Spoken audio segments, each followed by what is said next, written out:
News 18 Bangla সিংহাসনের মহাসংগ্রাম নিয়ে হটস্পটে এই মুহূর্তে আমি তমশ্রী চলে এসেছি কাটোয়াতে।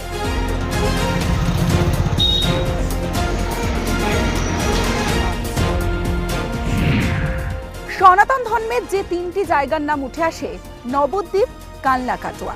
এক পারে নবদ্বীপ আর অন্য পারে কালনা কাটোয়া। শ্রী চৈতন্য মহাপ্রভুর যাবতীয় আকর্ষণ টেনে নিয়েছে নবদ্বীপ, জন্মস্থান, যেখানে তৈরি হয়েছে মন্দির, যেখানে লক্ষ লক্ষ ভক্তের সমাগম। আর অন্যদিক বেঁচে রয়েছে ঐতিহ্য নিয়ে, ভালোবাসা নিয়ে। সনাতন হিন্দু ধর্মের কথা বলে যারা প্রচার করেন, তাদের কাছে এই জায়গাটা আবাদযোগ্য। তাই গঙ্গার ওপার থেকে প্রার্থী পাঠানো হয়েছে এপারে।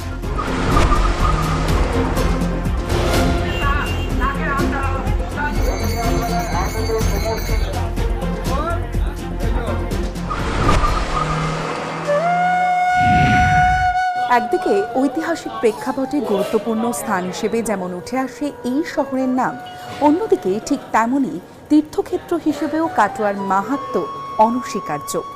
কাটোয়ার নামের সঙ্গে জড়িয়ে রয়েছে শ্রী চৈতন্য মহাপ্রভুর নাম।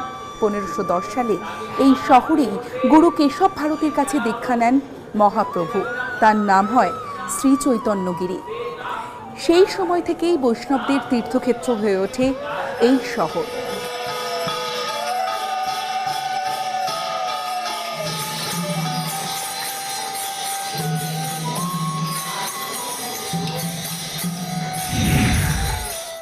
পাঁচশো 38 বৎসরের মধ্যে এটি আরও জীর্ণ অবস্থায় ছিল।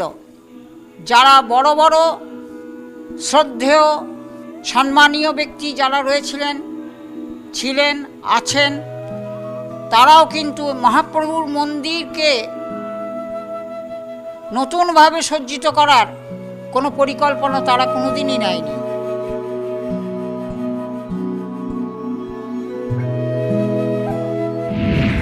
সে ভোট তো যায়, প্রার্থীরা কি আসে এখানে? এটা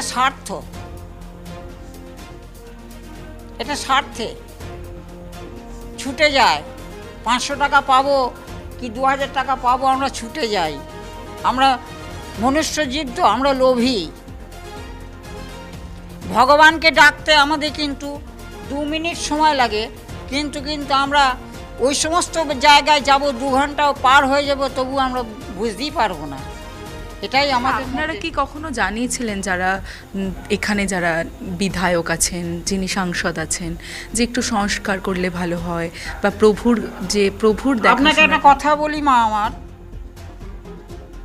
আজ 1 বছর ধরে কাটোয়ার বিধায়ক, তিনি আমাদের শ্রদ্ধেয় ব্যক্তি, সম্মানীয় ব্যক্তি, প্রণম্য ব্যক্তি।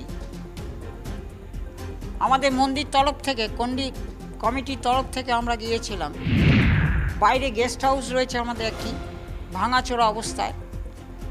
মহিলাদের বড় কষ্ট হয়, ল্যাট্রিন এবং অন্যান্য বিষয়ে খুবই কষ্ট হয়। সেইগুলিকে একটু সংস্কার করার জন্য আমরা আবেদন করেছি, বহুবার গিয়েছি, কিন্তু আমাদের কর্ণপাত করেনি। ভোট দেন এখন নিজস্ব জিনিস ভোটের পর বলেছে। এই প্রতিশ্রুতি কি এর আগেও পেয়েছেন যে ভোটের আগে হবে? পেয়েছি, কাজ তো হয়নি। না, আমরা কোনো কাজ পাইনি। কাজ বলতে আমাদের কোনো প্রয়োজন নেই। তারও তো প্রাণধন, তার তো একটু মনটা কাঁদার দরকার। তিনি কাটোয়াবাসী, তার বাপ ঠাকুর দাদাও কাটোয়ায় বাস করছেন। তাদের একটু এই প্রভুর প্রতি একটু করুণা হওয়ার দরকার, যে আমি কারোর জন্য করছি না, আমি মহাপ্রভুর জন্য করব। কি আশা করছেন? এর আগেও তো ভোট দিয়েছেন, অনেক প্রতিশ্রুতি আমরা পেয়েছেন। কোনো আশা করিনি, আমাদের আশা নিরাশা সব গৌরসুন্দর। ভগবান যাকে মারে তাকে বাঁচাতে কে পৃথিবীর কেউ পারে না।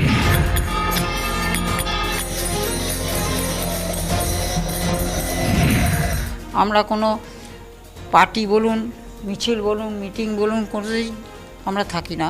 আমরা গৌরসুন্দরকে নিয়েই পড়ে আছি।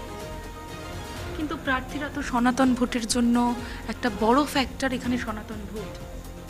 আপনি সনাতন কথাটি বলার সঙ্গে সঙ্গে আমি আপনাকে একটি কথা বলছি। সনাতন শব্দের অর্থ হচ্ছে সত্য। সনাতন যেখানে সত্য সেখানে, সত্য যেখানে ভগবান সেখানে, ভগবান যেখানে সেখানে মিথ্যার কোনো স্থান নেই মা।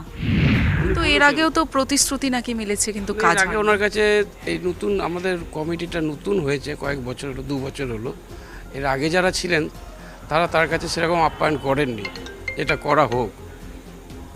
এখন আমরা হয়েছি, আমরা গেছিলাম, করেছি, উনি বলেছেন চেষ্টা করছি ওটা করে দেওয়ার। কি আশা করছেন? ওটা করে দেবে বলেছে, যখন করে দেবে। ভোটটা যাক, আমাদের এই মন্দিরেই এসেছিলো কিছুদিন আগে, বলে ইলেকশনটা যাক তারপরে দেখছি। এই যে এখানে তো সনাতন ধর্মের একটা বড় ভোট বলা চলে, বড় ভোট, তো সেই প্রচারটা কিভাবে করেন তাহলে প্রার্থীরা? ওইটা আবার গোপনে গোপনে হয়, সেটাও বলি আপনাকে। বেশ কিছু সনাতন ধর্মের ভোট কিন্তু বিজেপি ব্যাপক পায়। পায় না? হ্যাঁ, বিজেপি পায়। ব্যাপক পায়। অসীম সরকার ওই পারের প্রার্থী ছিলেন, রানাঘাটের, তাকে এই পারে নিয়ে আসা হলো কি শুধুমাত্র সনাতন ভোটটা টানার জন্যই? সেটা ওদের পার্টির ব্যাপার, সেটা আমরা বলতে পারবো না। কিন্তু সনাতন ভোটটা তো একটা বড় ফ্যাক্টর কাটোয়াতে বলা চলে। হ্যাঁ, পেয়ে আসছে কিছু, মোটামুটি খারাপ ভোট পায় না, এটা কয়েক বছর ধরে পাচ্ছে। কিন্তু আগে এত পেত না। মানে ভোটের সময় কি কোনো ঝাউর ঝামেলা এইসব হয় ভোটের সময়? হ্যাঁ, আছে কিছু হয়। হ্যাঁ হয়, ওটা হয়, বহিরাগতদের নিয়ে এসে ঢুকিয়ে তখন ভোটগুলো হয় কিছু পরে। আর গত 19-এর লোকসভা নির্বাচন কেমন ছিল? তখন ভোট ভালো ছিল, খারাপ কিছু হয়। 15টাই বেশি।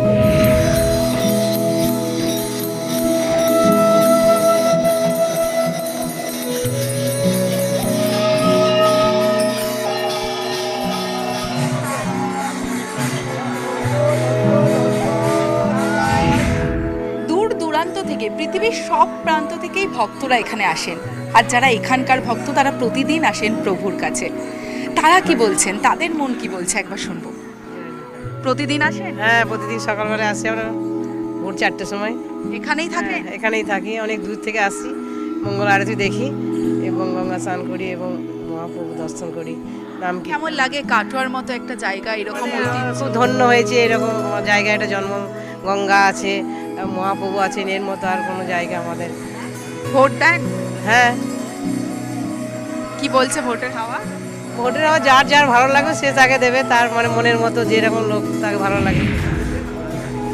আমি ওসব থাকি না তো, আমার ছেলেরা পছন্দ করে না তো। বাড়ির কেউ ভোটের সাথে যুক্ত নেই? না না না, কেউ না? কেউ শুধু ভোট দিতে যান? যায় তাই, নাহলে এমনি ভোট দিতে যান তো? হ্যাঁ হ্যাঁ হ্যাঁ, ভোট দিতে যাই। সনাতন ভোটের দিকে তো প্রত্যেক প্রার্থীরা তাকিয়ে থাকে, আপনাদের ভোটের উপর তো ডিপেন্ড করে অনেকেই। হ্যাঁ করে, বই কি আছে তো, আমাদের মতো অনেকেই আছে। দারুণ লাগে, আমাদের এটাই ভালো সব থেকে, বাড়ির ধর্ম থেকে আমাদের এই ধর্মটাই বেশি।